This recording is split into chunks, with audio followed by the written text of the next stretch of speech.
You may have noticed men with just a single painted fingernail, and thought to yourself, what a silly new trend. Truth is though, there is a lot of meaning behind the single painted nail, and it's important to know what that meaning is. This trend for men only started in Australia and has now made its way to the States.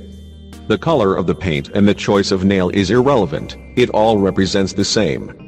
The movement began with Elliot Costello, after meeting Thea, a little girl, on his travels around the world to help underprivileged areas with Hagar International.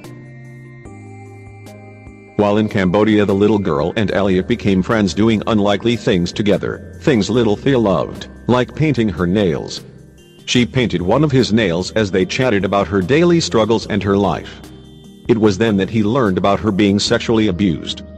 He told her then and there that he would keep his nail painted as a remembrance of her and her pain. Filled with ideas and inspired to make change after his experience with Thea, Elliot came up with the Polished Man Project. The idea behind it is that men are encouraged to paint one fingernail for a week. This single nail is representative of the 1 in 5 children who fall victim to sexual abuse. Being a polished man means challenging violent behavior and language, both locally and globally. This is what it says on the Polished Man's website. Men need to be the voice for change, as 96% of sexual violence inflicted on children globally is perpetrated by males.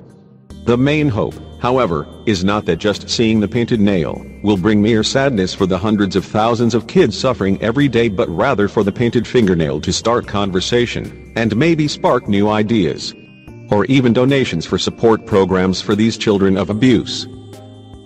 So, if you see a man with a single painted fingernail, ask him about it, and if you are a man, paint a fingernail in support and remembrance of those who have no voice.